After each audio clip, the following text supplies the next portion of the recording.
আমি তোমার ভালোবাসি না। এই উল্টাপাল্টা কথাগুলা কেন কইতাছ?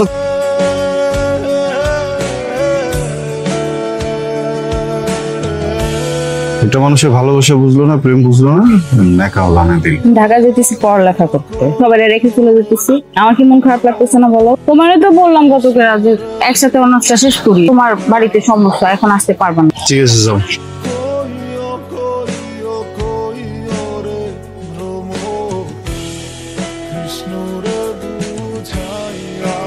আমি বুঝতেছি কষ্ট হইতেছে অনেক না, আসলে থাকতে পারলাম না তোমার এই সময়। তুমি যদি এরকম কান্নাকাটি করো, তুমি যদি শক্ত না থাকো, আন্টিরে কে সামলাবে বলো? আমার তো মা মারা গেছে, আপন মানুষ চলে গেলে কেমন লাগে আমি জানি। আঙ্কেলের রেখে যাওয়া যে দোকান, ওইখানে তো বসতে হবে। তো ভাইয়া তুমি কি ব্যস্ত? কি অবস্থা? এই তো একটু ভিতরে জানো। তোমার ফোন কি হচ্ছে? বলো না, কপাল যখন খারাপ থাকে তখন সব দিক থেকে খারাপ থাকে। কাস্টমারের হাতের সাথে বাড়ি লেগে ফোন করে ভেঙে গেছে। ঠিক করেতে নিচ্ছিলাম, বইটা ঠিক হবে না। নতুন করে টাকা এখন হাতে নাই, কোনোভাবে মেঘলার সাথে যোগাযোগ করতে পারিনি। কি অবস্থা? ওই আমাকে পাঠাইছে, তোমার নাকি 2 দিন ধরে ফোন বন্ধ, এজন্য আমাকে খোঁজ নিতে পাঠাই গো। মেঘলা পাঠাইছে, জানাও কিন্তু না বলে চলে আসলি, খবর দিবি না? তোমার একটু দেখতে ইচ্ছে করতেছিল। আমার মনটা খুব খারাপ লাগছিল, তোরে দেখতে ইচ্ছে করতেছিল। চল ভিতরে চল। মানুষের জীবন যে কখন কেমনি চেঞ্জ হয়ে যায় কেউ বলতে পারে না। সিদ্ধান্ত নিচ্ছি আমি তোমার সাথে ঢাকায় যাবো। তুমি এখন ঢাকায় যাই কি করো? পড়ালেখা, তোমার সাথে থাকবো একই শহরে। তোমার ছাড়া খুব কষ্ট হয়। তোমার মায়ের কথা চিন্তা করে হলো তোমার কোথাও যাওয়া উচিত না। আর এখন ঢাকায় এসে আসলে কিছু হবে না, অনেক দেরি হয়ে গেছে। মন দিয়া ব্যবসা বাণিজ্যটা করো, এটা কাজে দেবে। আসসালামু আলাইকুম চৌধুরী সাহেব। ওয়ালাইকুম আসসালাম। একটা কথা বলবো, মনে কিছু করবেন না তো? আরে বলো বল। আফজাল সাহেবের ছেলের সাথে কি আপনার মেয়ের বিয়ের কথা চলছে নাকি? ওই ফার্মেসির দোকানদারের ছেলের সাথে আমার মায়ের বিয়ে দেবো? আমি তোমার ভাইয়ের সাথে আমার মায়ের বিয়ে দেবো কইছি না? চৌধুরী জবার এক। ওই ছেলের সাথে আপনার মেয়েকে ঘোরাঘুরি করতে দেখেছি, ব্যাপারটা আমার কাছে ভালো লাগলো না। আচ্ছা ঠিক আছে, যাই চল। পলাশ, বাড়িতে তো অনেক বড় ঝামেলা হয়ে গেছে। কি ঝামেলা? আমার আর তোমার ওই দিন আব্বার এক পরিচিত লোক দেখে ফেলছে একসাথে।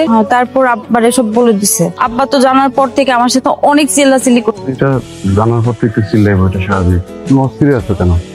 আব্বা আমার বিয়ের জন্য উঠে পড়া লাগছে, আমার এবার সে বিয়ে দিয়েই ছাড়বে। কি করলে তুমি? বিয়া ঠিক করছে মানে? তুমি খালি বুঝো না, কত করে বলছি যে আমার সাথে চলো ঢাকা, একসাথে গ্রাজুয়েশনটা শেষ কর, কিছুই করলা না। আমি তো জানতাম, আমি যেটা ভয় পাইতেছিলাম সেটাই এখন হইতেছে। আমার সমস্যাটা একটু বোঝার চেষ্টা করো। পলাশ, আমি তোমার সমস্যাটা বুঝি, আমার হাতে যতদূর সম্ভব আমি চেষ্টা করব, বাকিটা আমি জানি না। ভালোবাসার মানুষের জন্য না মানুষ অনেক কিছু করে। আমি তো চেষ্টা করবো বললামই। কেমনে করে বুঝায় তারা বুঝাও, আমি কোনো কিছু জানতেই চাই না। তুমি বুঝতেছো না। তুমি বুঝতেছো না।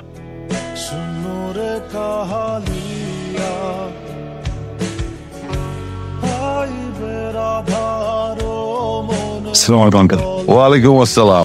আঙ্কেল, আমি মেঘলার সাথে একটু দেখা করতে আসছিলাম। কি কলেজে পড়তাম, একটু কথা ছিলাম।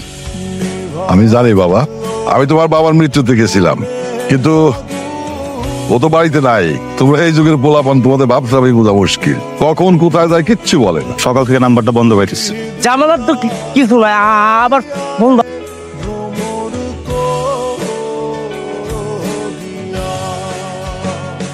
কইছিলা? কই আবার থাকবো, আমার বান্ধবীর বিয়ে, ওর সাথেই ছিলাম। কোন বান্ধবীর বিয়ে? মেঘলা। যেমন ভাব করতেছো কিছুই জানো না কেন? ও তোমাকে কিছু বলে নাই? কালকে যোগী দেখতে এসেছিল, কালকে বিয়ে হয়ে যেত, কিন্তু মেঘলা বলছে কয়েকদিন পরে করবে, শুধু আংটি পরে চলে গেছে। আমার একটা করতে পারবা? এগুলো একটু বাসাতে বাইর করে দাও, একটু কথা বলতাম। তুমি কি পাগল হয়ে গেছো? তোমার ভাইয়ের মতো নাই। ওর আব্বু আম্মু, আমার আব্বু আম্মু জানলে কি হবে তুমি জানো? কিচ্ছু হবে না। মেঘলারে যে একটা কথা বলবা যে আমি কথা বলতে চাইছি, ও চলে আসবে। একটাবার একটু যাও না। আচ্ছা ঠিক আছে, আমি দেখবো।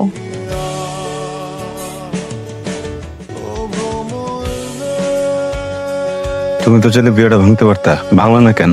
আমি তোমার সাথে প্রেম করছি, কিন্তু আমাদের মধ্যে তো এরকম কোনো কথা হয় নাই যে তোমার আমার সাথে কোনোদিন বিয়ে ঠিক হবে, কোথাও বিয়ে ঠিক হলে সেটা ভেঙে দিতে হবে। ছিল এরকম কোন কথা? তা ছিল তুমি আমার সাথে ঢাকায় যাবা, তুমি আসো নাই, তোমার লেখাপড়াটা তুমি করো নাই, আর কারোর জন্য কি কেউ বসে থাকে?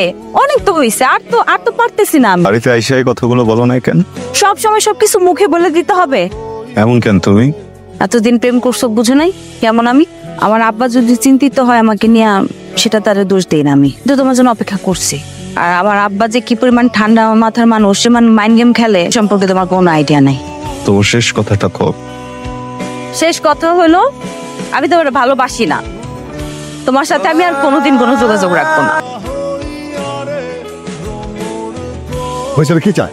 ও তোরে খুঁজতে খুঁজতে বাড়ি পর্যন্ত চলে আইছে। আব্বা আমি পলাশকে ভালোবাসি। তুই পোলারে তুই ভালোবাসস? তোর রুচির এত অধপতা রয়েছে, বুঝলে গেছস? তুই চৌধুরী বাড়ির মেয়ে।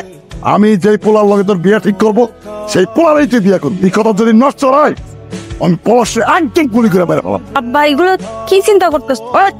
আমি তোর বিয়ে ঠিক করতেছি, যেখানে বিয়ে ঠিক করবো সেখানে তুই বিয়ে বসবি। আসসালামু আলাইকুম ভাই। ওয়ালাইকুম আসসালাম। ভাই আপনার সাথে একটু কথা ছিল। জি বলো। আপনার ছোট ভাই পারভেজ, ওনার যে বিয়ে ঠিক করছেন, ওই মেয়েটার চৌরাস্তায় একটা প্রেমিক আছে, এটা কি জানেন আপনি? মেয়েরা চোখ ফুটলেই তো প্রেম করে, এটাই তো স্বাভাবিক। বিয়ের পরে ঠিক থাকে কিনা এইটাই হলো তো দেখার বিষয়।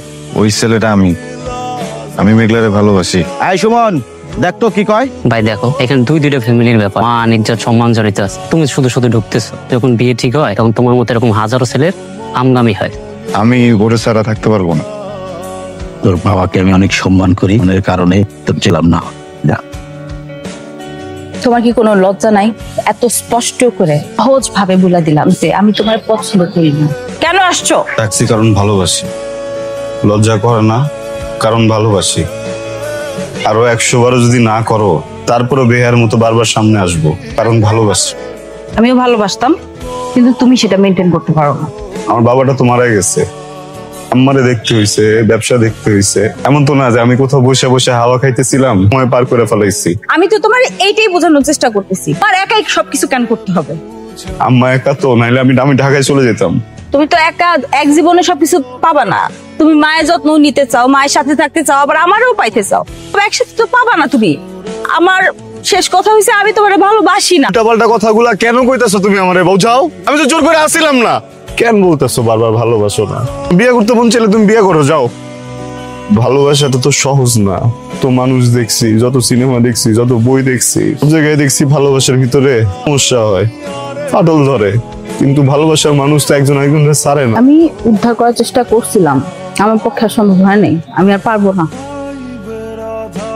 বলছো না ভালোবাসো না, যাও, বিশ্বাস করলাম না। বিয়ে করবো তো করো, খালি শেষবারের মতো একটা জিনিস চাই। আমি তোমার বিয়ের দিন আমি নদীর পাড়ে অপেক্ষা করব। ওইখানে আইসা খালি বইলা যাও যে তুমি আমারে ভালোবাসো। তো ভালোবাসো না, এই কথাটা মিথ্যা। চলেই হবে। করো অপেক্ষা, আমি আসবো না। মানুষজন সব জ্বালানি হয়ে গেছে, মান সম্মান সব শেষ। আপনি খালি আবার বিয়ের আয়োজনটা করেন, তার খেয়াল হবে। আব্বা তোমার ফাইন সরি আব্বা। পলাশটা ছেড়ে দাও আব্বা, পলাশে কোনো ক্ষতি করো না আব্বা। আমি বিয়ের জন্য রাজি আব্বা। যেখানে বিয়ে ঠিক করবো আমি সেখানে রাজি, কোনো ক্ষতি করবো না। বিয়ের জন্য প্রস্তুতি নেই।